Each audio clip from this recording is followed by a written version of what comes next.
신약 성경인 갈라디아서에는 이 범죄한 세상을 살아가는 오늘 우리에게 이런 권면을 하고 있습니다. 6장 1절을 통해서인데요. 형제들아, 사람이 만일 무슨 범죄한 일이 드러나거든 신령한 너희는 온유한 심령으로 그러한 자를 바로 잡고 너 자신을 살펴보아 너도 시험을 받을까 두려워하라. 이 말씀은 혹 오늘 우리 주위에 이 범죄하거나 그릇된 길로 나아가는 사람들이 있다면 믿음을 가진 우리는 주의 사랑으로 그들을 훈계하고 바른 길로 나아갈 수 있도록 도우는 한편, 우리 자신도 살펴 시험에 빠지지 않도록 조심하라고 권면하는 말씀입니다. 오늘 이 세상은 범죄한 세상이고, 범죄한 세상 속에서 살아가는 사람들은 그들이 믿음을 가지고 있든 가지고 있지 않던 연약한 인생인지라 유혹에 넘어져 육체의 길을 걸어갈 수 있기에, 혹 유혹에 넘어진 사람들이 있거든 그들을 온유한 심령으로 잘 살펴 바른 길로 인도하는 한편, 그 사람들을 통해 우리 자신은 그렇지 않은지 살펴보라고 하시는 말씀입니다. 다른 사람들이 행하는 그릇된 행위를 통해 우리 자신의 모습도 돌아보아야 한다는 겁니다. 그렇습니다. 사랑하는 여러분, 오늘 우리는 말씀과도 같이 우리 자신의 모습을 돌아보아야 합니다. 신령한 믿음의 사람들로 우리 주위에 유혹에 빠져 그릇된 길로 나아가는 사람들이 없는지 살펴보아야 할 뿐만 아니라 그들을 통해 우리의 모습이 어떠한지 돌아보아야 한다는 겁니다. 왜냐하면 오늘 우리도 유혹에 빠져 범죄한 사람들과도 같이 동일한 실수를 할 수 있기 때문입니다. 사람들의 범죄가 타산지석이 되어 우리 신앙의 삶엔 그러한 실수가 없어야 하기 때문입니다. 우리 또한 연약한 인생으로서 유혹에 빠져 그릇된 길로 나아갈 수 있기에 다른 사람들의 실수를 보면서 항상 우리 자신을 돌아보아야 하는 겁니다. 사실 그렇지 않습니까? 오늘 우리 중에 나는 범죄하지 않을 것이라 자신할 분이 어디에 있겠습니까? 그릇된 길로 나아가는 사람들을 보면서 나는 결코 그들과 같지 않을 것이라 확신할 분이 또 어디에 있겠습니까? 때로 우리는 범죄하고 그릇된 길로 나아가는 사람들을 보면서 정죄하기도 하고 비난과 비판의 소리를 높이기도 하지만 우리 자신도 그렇게 정죄 당하지 않으리라는 보장은 할 수 없는 겁니다. 오늘 우리도 범죄할 수 있기 때문입니다. 그래서 다른 사람들의 범죄가 타산지석이 되어야 하고 우리 자신을 돌아보는 계기가 되어야 하는 겁니다. 우리를 돌아보아 우리 가운데 존재해 있는 죄와 악을 멀리해야 합니다. 여러분, 오늘 우리도 범죄할 수 있는, 아니 범죄 가운데 있는 연약한 인생임을 고백하면서 항상 우리 자신을 돌아보고 죄와 악을 멀리하는 삶을 살아가시기 바랍니다.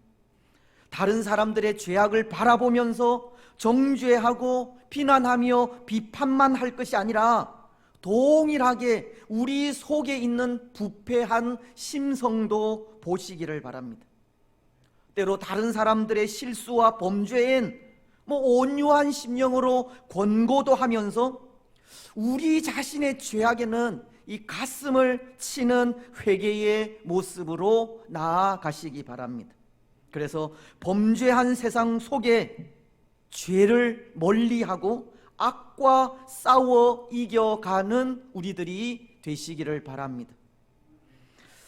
여러분, 우리는 계속되는 이 사사기서의 말씀을 통해 하나님 보시기에 좋은 대로 창조된 우리 인생이 하나님의 피조물로서 할 수 없는 악하고 부패한 일을 행하고 있는 모습을 보고 있는데요.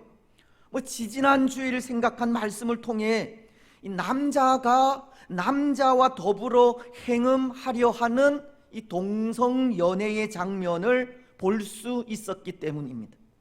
지난 19장 22절은 이렇게 말씀하고 있지 않습니까? 그들이 마음을 즐겁게 할 때에 그 성읍의 불량배들이 그 집을 애워싸고 문을 두들기며 집주인 노인에게 말하여 이르되 내 집에 들어온 사람을 끌어내라, 우리가 그와 관계하리라 하니. 때로 베냐민 지파가 사는 기브아 땅에 들어와 하룻밤 유숙하기를 원한 레위인에 대해 철저하게 무관심으로 일관하던 사람들이 이제 한 노인의 집에 들어가 유숙하게 된 레위인에게 참 악하게도 그와 관계하리라고 이 레위인과 동성연애를 하겠다고 달려든 것입니다. 하나님 보시기에 좋았더라라고 하신 우리 인생의 부패함과 악함을 보여주는 말씀입니다. 그런데 여러분, 이런 상황 속에 하나님의 일에 수종드는 레위인이 취한 행동이 있습니다. 그를 대신해, 자신을 대신해 그 첩을 이 불량배들에게 내어주는 일입니다.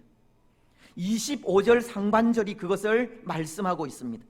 무리가 듣지 아니하므로 그 사람이 첩을 붙잡아 그들에게 밖으로 끌어내매. 레위인은 그가 오매불망 그리워하여 찾아간 그의 첩을 도망가지 못하도록 꽉 붙들고서는 이 불량배들이 있는 집 밖으로 내어 보내게 되었다는 겁니다. 자신을 대신한 희생물로 자신의 첩을 불량배들에게 내어주게 된 것입니다. 그래서 25절 하반절은 그 첩이 당한 일을 이렇게 말씀하고 있습니다. 그들이 그 여자와 관계하였고 밤새도록 그 여자를 능욕하다가 새벽 미명에 놓은지라. 때로 하나님의 말씀이라고 하기가 무색할 정도로 참 부패하고 악하며 패역한 행위를 레위인의 첩은 당하게 된 것을 말씀하고 있습니다. 그런데 여러분, 문제는 왜 이 레위인이 이런 행동을 하였을까 하는 겁니다. 이 레위인이 그가 당한 그 어려움 속에 할 수 있는 일이 이 일밖에 없었을까 하는 겁니다. 아마도 레위인의 첩은 그렇게 밖으로 끌려 나가면서 처절하게 부르짖었을 것인데요, 끌려 나가지 않으려고 발버둥을 쳤을 것이고, 어쩌면 남편의 그 패륜적 행위에 치를 떨며 이 배신감을 느끼기도 하였을 것입니다. 하지만 레위인은 그 첩의 말할 수 없는 고통을 그의 눈으로 직접 보면서도 그런 패륜적인 행위를 멈추지 않았던 겁니다. 기어이 그 첩을 이끌어 불량배들에게 내어주고 말았습니다. 여러분, 왜 이 레위인이 이런 행동을 하였겠습니까? 왜 그는 그의 첩의 처절한 울부짖음을 외면하고 이 불량배들에게 그 첩을 내어주었겠습니까? 그는 하나님을 섬기는 레위인으로서 지금 베냐민 지파가 보이고 있는 이 악과 부패함을 하나님의 이름으로 책망하고 징계해야 마땅하지만 왜 그는 그 패륜적 행위를 멈추지 않고 오히려 그들의 행위에 동조를 하고 있겠느냐는 겁니다. 그 이유가 어디에 있겠습니까? 그것은 이 레위인이 하나님을 떠나 만연해 있는 죄악을 보면서 이 자기 자신을 돌아보는 이 성찰이 없었기 때문입니다. 레위인으로서 죄에 대하여 무감각하였고 하나님의 마음을 가지지 못한 것 때문이라는 겁니다. 앞선 갈라디아서의 말씀은 사람이 무슨 범죄한 일이 드러나거든 신령한 너희는 온유한 심령으로 그러한 자를 바로잡고 너 자신을 살펴보아 너도 시험을 받을까 두려워하라고 하였지만, 이 죄에 무감각하였던 레위인은 기브아 사람들의 그 죄악을 볼 수 없었을 뿐만 아니라 그들의 죄악에 자기 자신도 살피지 못하는 이 어리석음을 보이게 된 것입니다. 오늘 이 레위인이 그의 첩을 고통의 구덩이 속으로 몰아 넣은 것은 마치도 기브아의 불량배들과도 같이 죄에 대해 무감각한 상태에 있었기 때문이라는 겁니다. 그들의 그 악행을 보면서 자기 자신을 살피지 않았기 때문이라는 겁니다. 그렇습니다. 사랑하는 여러분, 죄를 보면서 자기 자신을 살피지 않으면 그 심령은 죄를 죄로 알지 못하는 무감각한 심령이 될 수밖에 없습니다. 죄에 대하여 무감각해지면 자신이 행하는 일이 정당한 일인지 그릇된 일인지 분별하는 분별력도 잃어버리게 됩니다. 그래서 오늘 이 레위인과도 같이 이런 폐륜적인 행위를 서슴지 않고 행하게 되는 겁니다. 그렇지 않겠습니까? 죄에 대해 분별력이 없고 죄를 죄로 인식하는 감각이 마비되어 있는데 어떻게 그 속에 정당하고 옳은 일을 행할 수 있겠습니까? 어떻게 악과 싸울 수 있고 어떻게 그 죄를 책망할 수 있으며 어떻게 하나님의 이름으로 세상 앞에 당당히 설 수 있겠습니까? 시편 14편은 1절을 통해 이렇게 말씀하십니다. 어리석은 자는 그의 마음에 이르기를 하나님이 없다 하는도다. 그들은 부패하고 그 행실이 가증하니 선을 행하는 자가 없도다.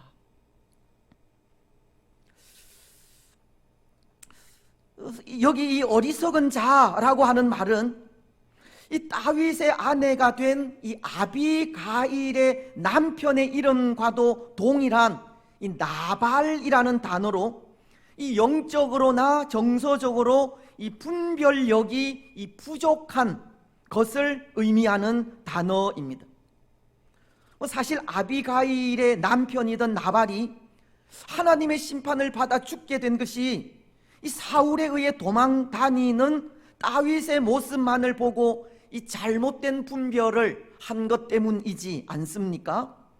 그래서 아비가일은 남편인 나발에 대해 사무엘상 25장 25절 상반절을 통해 이렇게 말씀하는 것을 읽을 수가 있는데요. 원하옵나니 내 주는 이 불량한 사람 나발을 개의치 마옵소서. 그의 이름이 그에게 적당하니 그의 이름이 나발이라 그는 미련한 자니이다. 아비가일은 나발에 대해 그 이름과도 같이 미련한 자라고 하는 것을 볼 수 있습니다. 그는 미련하게도 다윗에 대해 바른 분별력이 없어 다윗을 영접하지 않고 비판하게 되었다는 겁니다. 어쩌면 나발은 다윗에 대해 다윗을 적으로 생각한 이 사울의 생각을 받아들여 이 자신의 생각과는 상관없이 적으로 결정하여 비판하게 된 것입니다. 마치 죄를 보면서 자신의 모습을 살피지 않은 것과도 같은 겁니다. 하지만 죄 앞에 자기 자신을 살피지 않으면 죄에 대해서 무감각해지고 분별력을 잃어버리게 되며 악을 행하게 되듯 이 나발도 자기 자신을 살피지 않아서 이 분별력을 잃어버리게 된 것입니다. 죄를 보면서 자신을 살피지 않는 자들이 분별력이 없는 어리석은 자들이라는 겁니다. 그래서 시편 14편은 어리석은 자들은 그렇게 분별력이 없기 때문에 그 마음에 이르는 것이 하나님이 없다고 한다는 겁니다. 죄에 대한 감각을 잃어버렸기에 그 행실은 부패할 수밖에 없고 그 행위 또한 가증할 수밖에 없으며 이 선을 행하려 하는 엄두조차 내지 못한다고 하는 겁니다. 정당하고 옳은 일을 행할 수도 없으며 악과 싸울 수도 없고 죄를 책망할 수도, 하나님의 이름으로 세상 앞에 당당하게 살아갈 수도 없는 겁니다. 참 무력하게도 세상과도 똑같이 행할 뿐입니다. 여러분, 오늘 우리 역시도 죄를 보면서 우리 자신을 돌아보지 않으면 바로 이런 일을 행하게 됩니다. 부패하고 가증한 일을 행하게 되고 선을 행하지 못하게 됩니다. 정당하고 옳은 일을 행할 수 없게 되고 악과 싸울 수도 없으며 죄를 책망할 수도, 하나님의 이름으로 세상 앞에 당당하게 설 수도 없습니다. 때로 어려운 일을 당해도, 억울한 일을 당하거나 부패하고 패역한 일을 만나도 아무런 힘을 나타내지 못하는 겁니다. 하나님의 능력을 나타낼 수 없다는 겁니다. 정말 무력하게도 세상과도 똑같은 삶을 살아갈 수밖에 없는 겁니다. 여러분, 오늘 우리는 이 세상에 만연해 있는 죄악을 바라보면서 그 죄악을 통해 우리 자신을 돌아보시기 바랍니다. 죄에 대하여 무감각해지지 않도록, 죄로 인해서 분별력을 잃어버리지 않도록, 우리의 행실이 부패하고 가증해지지 않도록 이 죄를 통해서 우리 자신을 살피시기 바랍니다. 그래서 오늘 이 부패한 세상 속에 성도로서 하나님이 없다 하지 말고 하나님의 이름으로 당당하게 살아가는 우리들이 되시기를 바랍니다. 하지만 오늘 계속되는 말씀은 이 레위인이 죄를 보면서 자신을 살피지 않다가 세상과 똑같은 악을 행하게 되고 그 일로 인해 참으로 참담한 일을 당하게 되는데요, 27절은 이렇게 말씀하고 있기 때문입니다. 그의 주인이 일찍이 일어나 집 문을 열고 떠나고자 하더니 그 여인이 집 문에 엎드러져 있고 그의 두 손이 문지방에 있는 것을 보고, 레위인이 그의 첩을 밤새도록 능욕당하도록 이 불량배들에게 내어준 그 다음 날, 이제 아침 일찍 일어나 길을 떠나기 위해 첩을 부르는데 그 첩이 대답이 없는 겁니다. 몸은 집 문에 엎드러져 있고 그 두 손은 힘없이 이 문지방에 놓여 있습니다. 죽은 겁니다. 여러분, 얼마나 참담한 일입니까? 참으로 황망한 일이지 않습니까? 때로 레위인의 입장에서 얼마나 가슴 아픈 일인지 모릅니다. 물론 이 일이 레위인이 행한 악행의 결과로 생각되기는 하지만 이 일은 우리 보기에도 참으로 가슴 아픈 일입니다. 왜냐하면 하나님을 섬기는 레위인이 죄에 무감각하여 그의 첩을 죄 가운데 버려두었다는 것 때문입니다. 그래서 이 레위인도 그가 당한 일이 가슴에 사무쳤는지 그 시체를 집으로 가지고 가서 이런 일을 행합니다. 그 첩의 시체를 12도막으로 나누는 일입니다. 그리고 그것을 이스라엘 12지파에게 보내는 일입니다. 29절이 말씀하고 있지 않습니까? 기브아에 사는 이 베냐민 지파의 죄를 응징하자는 의도에서입니다. 베냐민 지파가 행한 죄악을 징계하자는 뜻이고 그의 억울함을 풀어달라는 뜻입니다. 그런데 여러분, 레위인의 이런 행동도 보십시오. 때로 이 일이 이스라엘의 만연해 있는 죄악을 징계하자라는 의미에서 이런 일을 행하였다면 정당한 일일 수도 있고, 또 자신의 죄악을 깨닫고 이스라엘과 자신에게 있는 죄악을 함께 제거해 가자는 의미에서 이 일을 행한 것이라면 이 일이 옳은 일일 수 있지만, 만약 그렇지 않고 단순히 그가 당한 억울함을 풀어달라는 뜻에서 행한 일이라면 이 행동은 잘못된 행동입니다. 왜냐하면 앞선 갈라디아서가 전한 말씀처럼 그에게는 형제들의 잘못에 대한 잘못을 바로 잡을 수 있는 온유한 심령이 없는 것이기 때문입니다. 갈라디아서는 형제들아, 사람이 무슨 범죄한 일이 드러나거든 신령한 너희는 온유한 심령으로 그러한 자를 바로 잡고 라고 하시지만, 이 레위인이 자신의 죄에 대해서는 회개하지 않고 다만 다른 사람들의 죄를 심판하려고 하는 마음으로 징계하고자 한다면 그것은 온유한 심령으로서가 아닌 이 세상과도 같은 이 복수심에 지나지 않기 때문에 그것이 잘못된 것이라는 겁니다. 여러분, 징계도 심판도 사랑이 없으면 징계가 아닙니다. 하나님의 징계가 그렇지 않습니까? 이스라엘이 죄를 범하였을 때 하나님은 마치 징계하시듯 주위 강대한 나라들을 이스라엘에게 보내어 고통을 주시지만, 실은 하나님의 그 징계 속에는 다시금 하나님께로 돌아오기를 원하는 사랑이 담겨져 있는 겁니다. 우리가 이전에 생각한 사사기서 10장 16절은 이렇게 말씀하고 있기 때문입니다. 자기 가운데에서 이방신들을 제하여 버리고 여호와를 섬김에 여호와께서 이스라엘의 권고로 말미암아 마음에 근심하시니라. 이스라엘의 권고로 말미암아 여호와께서 마음에 근심하신다고 하시듯 이 범죄한 이스라엘을 향하신 하나님의 징계엔 사랑이 담겨져 있다는 겁니다. 징계도 사랑이 없으면 그것은 복수나 다름이 없는 겁니다. 자신의 죄악은 인정하지 않으면서 다른 사람들의 죄악을 나무라고 심판한다는 것은 그릇된 행동이라는 겁니다.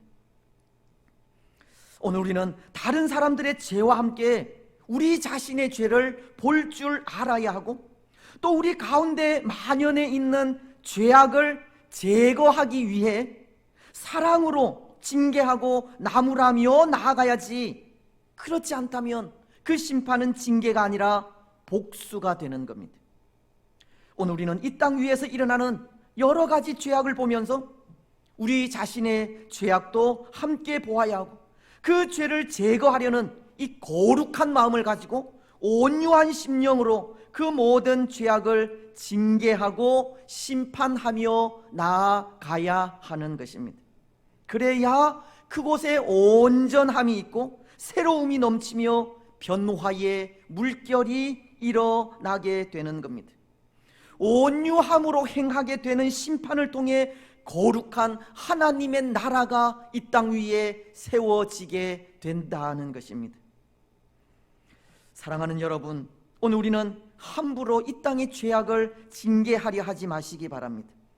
우리 자신의 죄를 보지 않고서는, 그래서 우리 가운데 있는 죄를 함께 제거하고자 하는 마음 없이는 이 세상의 죄를 심판하려 하지 마시라는 겁니다. 세상의 죄와 함께 우리 속에 있는 죄악도 함께 제거해 가시고, 또 그 일을 행할 때 온유한 심령으로 행하는 우리들이 되시기를 바랍니다. 이제 말씀을 맺겠습니다. 사랑하는 여러분, 오늘 말씀을 생각하면서 때로 이런 연상도 해 보았는데요, 우리 죄를 사하시기 위해 십자가 위에서 예수님이 당하신 고통에 이 침묵하신 하나님의 침묵입니다. 왜냐하면 예수님이 당하신 고통에 침묵하신 하나님의 침묵과 오늘 그의 첩이 밤새도록 이 불량배들에게 능욕을 당하는 고통 속에 침묵한 이 레위인의 침묵이 좀 비교가 된다는 생각 때문입니다. 첩이 당하는 고통 속에 침묵한 레위인의 침묵은 사랑하는 사람을 살리려고 한 침묵이 아니라 자기 자신이 살려고 한 침묵이라면, 하나님의 침묵은 아들이신 예수님을 살리고자 한 침묵이 아니라 때로 하나님과 전혀 상관없는 우리 죄인들을 살리려 하신 침묵이라는 생각 때문입니다. 레위인의 침묵과는 달리 하나님의 침묵은 오늘 세상의 만연한 죄악 속에서 자신을 살피지 못하고 오히려 죄와 더불어 살아가는 우리를 바로 잡으려 하시는 하나님의 온유한 심령에서 기인한 침묵이라는 겁니다. 그래서 그 온유한 마음을 통해서 범죄한 우리를 살리고 그 온유함으로 또 다른 사람들을 살리려 하신 것이 자기 자신만 살려 하는 레위인의 침묵과 비교되는 하나님의 침묵인 것입니다. 그렇습니다. 오늘 우리는 하나님의 침묵이 죄인인 우리를 살리시기 위해 아들이신 예수님을 십자가에 내어주신 침묵임을 기억하시기 바랍니다. 우리를 살리시기 위한 하나님의 온유한 마음임을 고백하시기 바랍니다. 하나님의 침묵으로 죄인인 우리가 영원한 생명 가운데 거하게 되었음을 고백하시기 바랍니다. 그리고 우리 또한 우리를 구원하시기 위해 보여주신 하나님의 그 온유한 심령으로 이 범죄한 이 세상을 바로 잡고 다시는 악에 빠지지 않게 하시기를 바랍니다. 그래서 그 삶을 통해 오늘 죄악 많은 이 세상 속에서 죄를 멀리하고 악과 싸워 영원한 생명 가운데 거하는 복된 성도들이 되시기를 주님의 이름으로 축복합니다.